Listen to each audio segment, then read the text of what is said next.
जय श्री राम दोस्तों, मैं केशवर पाल आज फिर एक नई वीडियो के साथ आपके सेवा में हाजिर हुआ हूँ। दोस्तों, जैसा कि आपने थंबनेल पढ़ा होगा, ऋग्वेद ने किया खुलासा, राम असुर थे। दोस्तों, हमें एक वीडियो मिल गई यूट्यूब पे, हमने उसको देखा। मैं भी सोचा कि भाई मैं भी तो कहीं पढ़ा नहीं कि राम जी के लिए असुर शब्द का प्रयोग हुआ हो, लेकिन इस वीडियो में यदि यह व्यक्ति बोल रहा है तो कोई प्रमाण दिया होगा। तो हमने उस वीडियो को देखा और उसमें एक किताब का जिक्र किया गया था। उस किताब का नाम था सरस्वती घाटी सभ्यता। लेकिन उन व्यक्ति ने उस किताब का लेखक कौन है, कहाँ से प्रकाशित हुआ है, क्या है, ऐसा कुछ उन्होंने लिखा नहीं था उसमें। तो हमने उनके जो दिखाए प्रमाण है, उस किताब के जो पन्ने उन्होंने दिखाए, उसका हमने स्क्रीनशॉट ले लिया है और उसको पढ़ करके मैं आपको सुना रहा हूँ। और उसमें जो प्रमाण लिया गया है जिस ऋग्वेद से, उसको मैं ऋग्वेद खोल के आपको दिखाऊंगा कि वहाँ पे वार्ता क्या हो रही है और यह जो किताब का लेखक है यह इसका क्या अर्थ लगा रहा है। तो देखिए, यह पहला पन्ना है, इसमें लिखा हुआ है सरस्वती घाटी सभ्यता अध्याय 1 ऋग्वेद मंडल नंबर 10 सूक्त नंबर 93 मंत्र नंबर 14 का असुर। इसमें लिखते हैं कि वैदिक साहित्य में राम कथा के स्रोतों को ढूंढते समय विद्वानों को सबसे अधिक आकृष्ट और अचंभित ऋग्वेद मंडल नंबर 10 सूक्त नंबर 93 और मंत्र नंबर 14 ने किया है। इस सूक्त से यह प्रमाणित होता है कि राम सरस्वती नदी प्रदेश के वैदिक राजा थे, किंतु यहाँ दुशिम, पृथवान और बेन के साथ राम को भी असुर कहा गया है। यहाँ मंत्र देते हैं, प्र तदुशिमे पृथवाने बेने प्ररामे वोचमसुरे मध्यावस्तु ये जुक्त वाय पचस शतामस्यु पथा विश्वा वयसाम। अर्थात मैंने दुशिम, पृथवान, बेन और राम असुर इन यजमानों के लिए यह सूक्त गाया है। इसको 500 अश्व या रथ जुतवाए, जिससे उनका मुझ पर अनुग्रह चारों ओर फैल गया। ऋग्वेद मंडल नंबर 10 सूक्त नंबर 93 और मंत्र 14 में देखते हैं क्या कहा गया है। ठीक है, यह ऋग्वेद संहिता है, सरल हिंदी भावार्थ सहित भाग 4 मंडल 9, 10, 1 में है और इसके संपादक हैं वेद मूर्ति तपोनिष्ठ पंडित श्री राम शर्मा आचार्य, भगवती देवी शर्मा।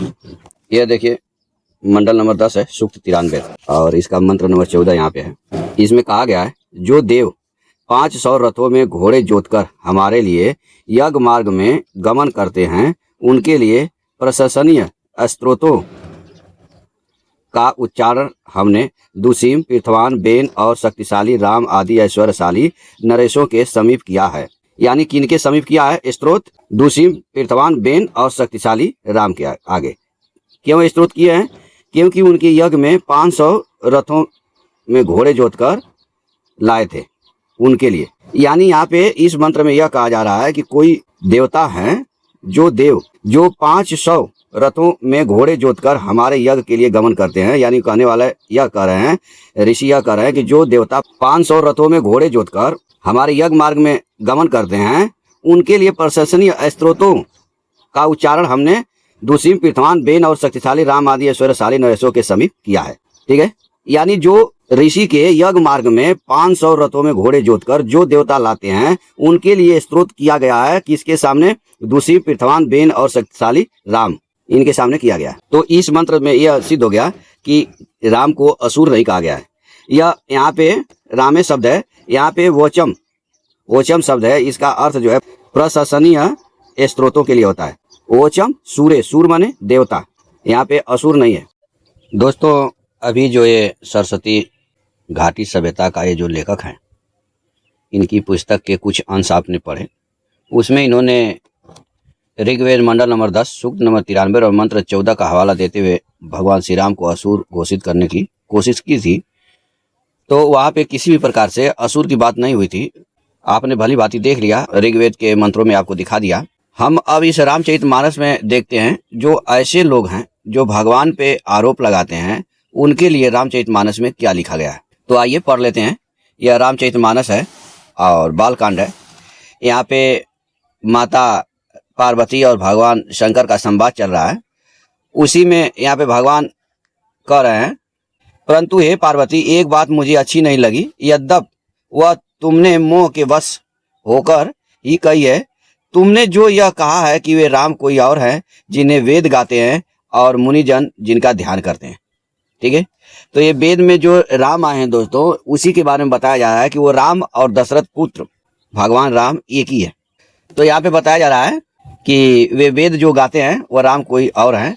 तब भगवान शंकर यहाँ पे कह रहे हैं कि जो मोह रूपी पिशाच के द्वारा ग्रस्त हैं, पाखंडी हैं, भगवान के चरणों से विमुख हैं और जो झूठ सच कुछ भी नहीं जानते, ऐसे अधम मनुष्य ही इस तरह कहते सुनते हैं।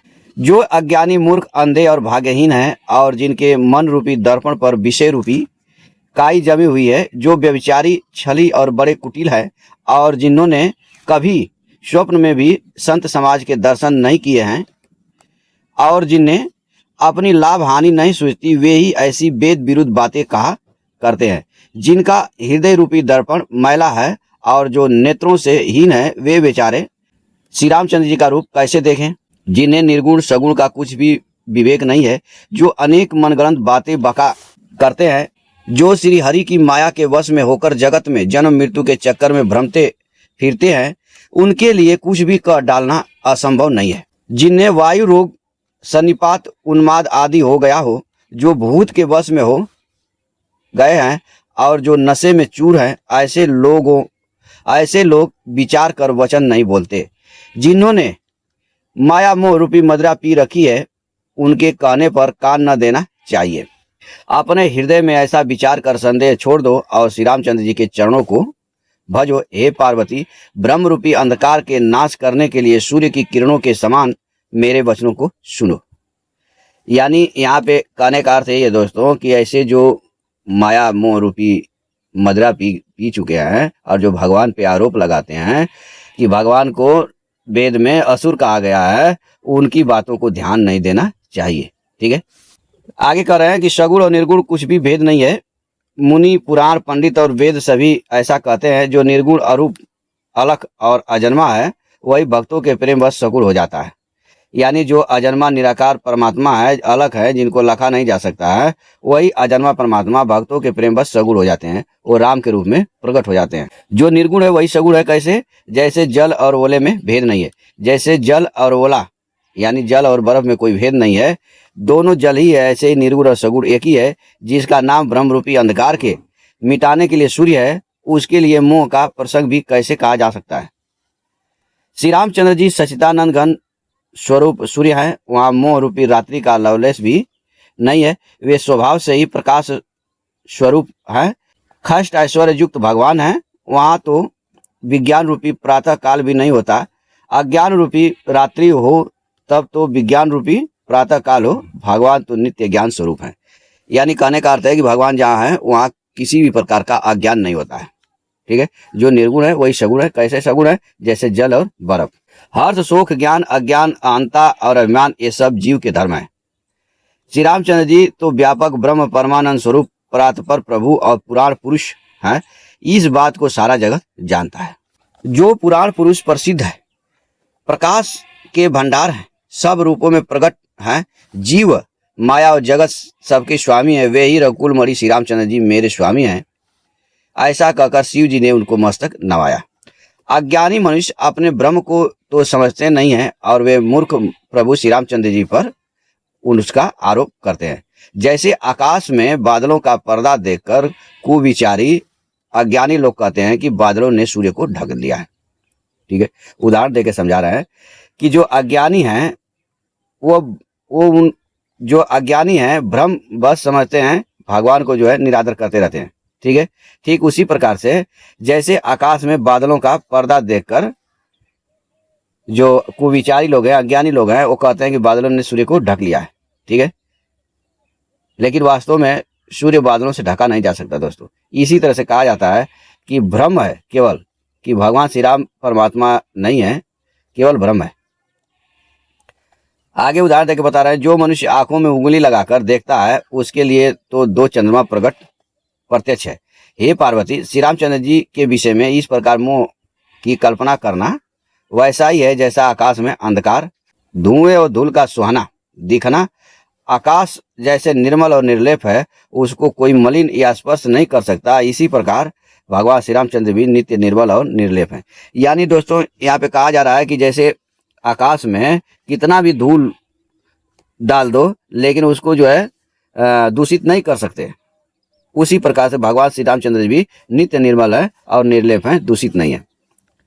विषय इंद्रिया, इंद्रियों के देवता और जीवात्मा ये सब एक की सहायता से एक चेतन होते हैं।